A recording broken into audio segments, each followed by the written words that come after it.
Bonjour à tous, je suis ravie de vous retrouver sur Voca Patient pour un nouveau moment de partage littéraire. Donc aujourd'hui c'est un thème très important. Il s'agit donc de la séparation et de la dépendance affective. Donc aujourd'hui je vous lis un poème qui s'appelle Je me souviens. Je me souviens quand tes bras m'enveloppaient, quand ton souffle me berçait, quand mes yeux te réveillaient. Je me souviens, je me souviens, quand je te respirais à mes côtés, quand de toi je ne pouvais manquer. Je me souviens, quand j'étais ta femme, et que mon homme tu étais, quand ensemble on respirait. Je me souviens, quand je naissais dans tes bras chaque soir, pour faire planer le printemps au matin. Je me souviens des saveurs du printemps.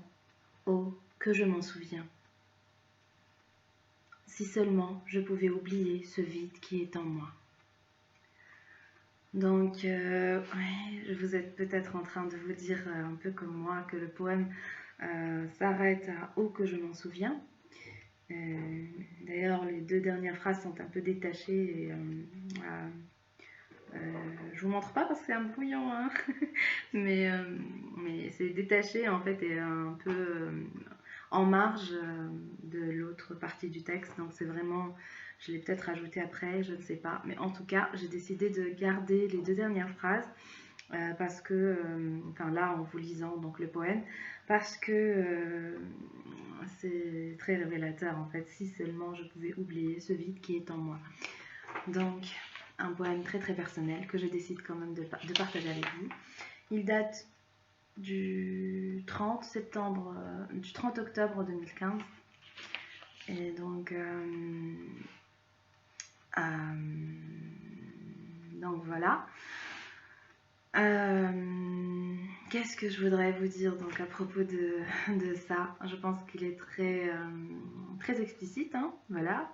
Donc c'est la phase de séparation, de divorce en fait. Et donc c'était l'émotion du moment, de la phase où en fait on essaye de se déshabituer physiquement en fait de l'autre parce que quand on vit avec quelqu'un en fait ben il y a aussi l'habitude physique qui est là, le fait de voir la personne, de sentir son odeur, de l'entendre respirer et tout ça en même temps. Et donc en dehors de bien sûr de la personne elle-même, hein, c'est bien sûr en plus là. Et donc voilà, donc il y a cette phase-là qui était très douloureuse pour moi et qui l'est souvent en fait dans ce genre de séparation. Et justement aujourd'hui je décide d'en témoigner parce que vous savez, tout le monde est là pour le mariage, mais très peu de gens sont là pour le divorce. Alors, merci à tous ceux qui étaient là pour moi d'ailleurs au passage, hein. J'ai eu énormément de soutien et ça m'a beaucoup aidé. Donc, du coup, mais c'est une phase qu'on traverse seule, malgré tout. Et ouais, je le dis en rigolant, j'ai assez de recul dessus. Là, nous sommes quand même en 2018. Mais en fait, ce qui me fait sourire, ce qui me fait maintenant parler de ça avec quand même une énergie euh, sereine, on va dire, c'est c'est la prise de conscience qu'il y a eu derrière en fait. Donc le divorce, c'était pour moi donc une séparation intérieure. Ouais, c'est ce que j'aime aussi en Tunisie, pouvoir entendre l'appel à la prière comme ça en live, c'est magnifique. Ça m'avait beaucoup manqué à Paris. Bref, donc voilà pour la petite parenthèse. Et donc justement, c'est un rappel, un appel et un rappel à soi. Donc le divorce, finalement, c'est ça pour moi. On en parlera dans une autre vidéo parce que la prochaine vidéo sera, donc je vais vous lire un poème qui sera la suite de ça. Donc j'ai décidé de faire en deux parties. Et donc voilà, donc aujourd'hui on va surtout s'intéresser à la dépendance affective donc hein, qui était là et dont je ne me rendais pas compte parce que pour moi c'était ça aimer tout simplement. Je ne savais pas aimer autrement jusqu'à ce qu'on me l'apprenne. Merci. Et Et puis, euh, et puis voilà, donc en fait le vide qui était en moi, euh, personne ne pouvait le combler en fait. Et je cherchais à ce qu'il soit comblé par l'extérieur. Et donc, je pensais justement que ce vide, en fait, c'était bah, justement le fait que j'étais pas encore mariée, que j'avais pas encore trouvé la bonne personne. Et non, il s'agissait pas de ça. Donc, du coup, en fait, au moment du divorce, le vide était encore là. Donc j'ai eu un imprévu, je reprends la vidéo à peu près là où j'en étais. Je décide de garder quand même la première partie parce que c'est vraiment exactement ce que je voulais vous transmettre donc par rapport à ce thème. Et donc voilà, donc on va voir. Alors oui, ça me dérange un peu qu'il y ait eu cette coupure, mais bon, hein, voilà, on fait avec. Et voilà, donc je disais que la séparation, c'était en fait, elle était en moi avant de se manifester à l'extérieur. Donc pour moi, le divorce, c'est ça. Ça vient juste témoigner que en fait, j'étais pas unie à l'intérieur de moi-même et donc ça se manifeste à l'extérieur parce qu'il fallait que je retrouve en fait cette union. Mais justement, cette partie-là, on la verra dans le poème suivant, dans la prochaine vidéo. Donc dans celle-ci, je voulais vraiment soulever cette partie-là, en fait, cette douleur,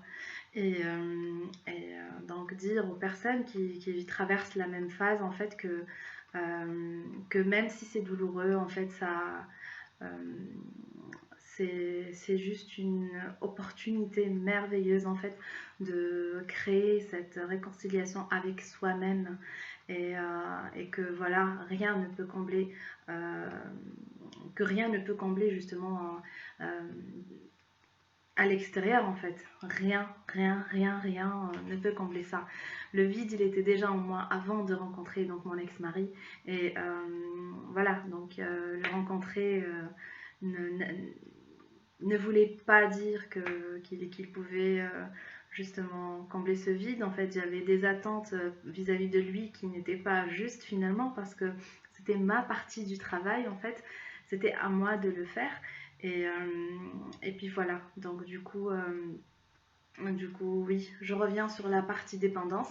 Et c'est là où justement, quand j'ai écrit ce poème-là, pour moi, oh, c'est romantique, bon, je le ressentais profondément, donc c'était douloureux, c'était triste et tout ça, et nostalgique, voilà, j'étais un peu nostalgique voilà, je voulais plus me réveiller seule le matin, tout simplement, hein, et puis voilà, il y avait je sais pas, des habitudes de la personne elle-même, donc qui me manquaient, même si ce sont des habitudes qui peut-être m'agaçaient ou voilà, mais d'un seul coup, bah, elle n'était plus là et ça me manquait à cette période-là. Et du coup, voilà. Mais avec le recul, du coup, ben, c'est que de la dépendance, tout ça. En fait, attendez, je vais vous lire la phrase. Euh, ouais, quand je te respirais à mes côtés. Oui, alors ça peut être joli, ça peut être... mais ça dépend en fait. Ça dépend parce que... moi, je sais que c'est de la dépendance parce que du coup, j'écoutais plus mon propre souffle en fait, tout simplement. Et c'est ça qui fait que justement j'avais besoin d'entendre un souffle extérieur au mien en fait pour me sentir vivre alors que je suis vivante. Enfin, je ne sais pas si vous suivez ce que je dis là, mais euh, voilà, c'est vraiment un rappel à soi. Le divorce, ça a été un rappel pour moi, pour m'écouter à nouveau, et puis justement arrêter cette dépendance en fait euh, de, de rester tout le temps à l'écoute de l'extérieur en fait, en m'oubliant quelque part. Et puis voilà, donc apprendre à me réécouter moi-même, apprendre à réécouter mon souffle, oui, ben, j'apprends, hein, je continue, donc à travers même des exercices de respiration, du chant, voilà, je réécoute, euh, je, je réapprends carrément à respirer. Et puis voilà, et c'est assez agréable d'écouter son propre souffle en fait. Et c'est le deuxième appel à la prière, donc oui, donc voilà, un rappel à soi. Et, euh, et voilà, je pense que c'est voilà, il y a l'énergie du manque, voilà, quand de toi je ne pouvais manquer, et puis à la fin, si seulement je pouvais oublier ce vide qui est en moi. Donc on n'oublie pas hein, le vide, enfin, on le fuit euh, pendant une longue période, enfin plus ou moins longue selon donc le rythme de chacun et les expériences de chacun. Et puis en fait, à un moment donné, ben, on se rend compte justement que ce vide c'est à nous de le combler. Voilà, donc c'était à moi de le combler et à personne d'autre. Oui, il y a des gens qui nous accompagnent, qu'on rencontre et qui nous aident énormément, euh, que ce soit par une aide concrète ou juste par l'exemple, hein, ça, voilà, parfois on a des prises de conscience en regardant quelqu'un être ce qu'il est, tout simplement. Et c'est d'ailleurs pour ça que c'est très important de se réaliser. Et parce que du coup, ça rayonne, effectivement, ça, ça donne des ailes aux gens. Pour reprendre une expression que j'ai utilisée cette semaine. Voilà, donc. Qu'est-ce que je voulais dire d'autre? Eh bien, cette vidéo, dis donc, maintenant c'est la batterie qui est faible.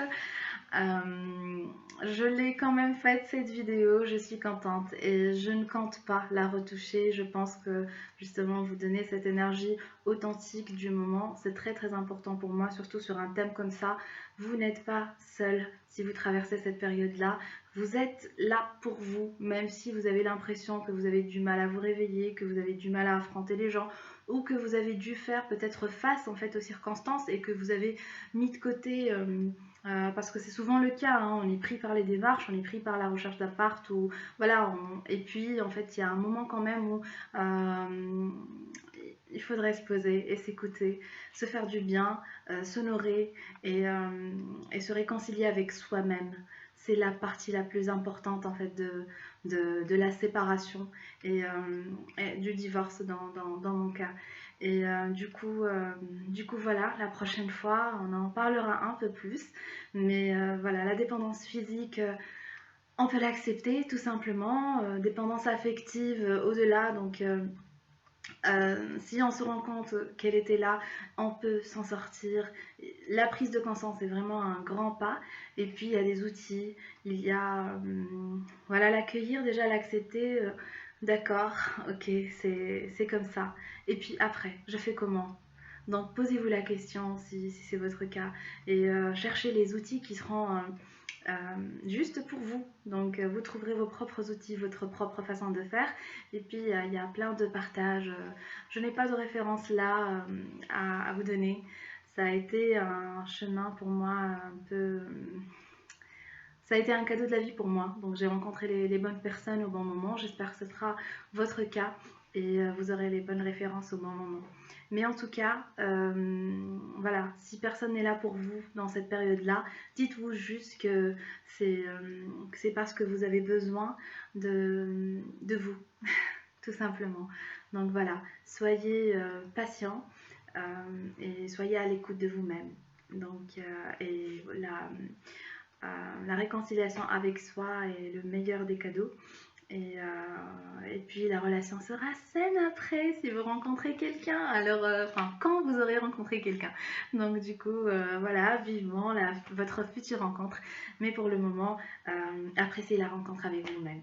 Voilà, je vous embrasse beaucoup et je vous donne plein de voilà, plein d'amour et je vous souhaite plein de belles choses pour cette phase certes difficile mais tellement tellement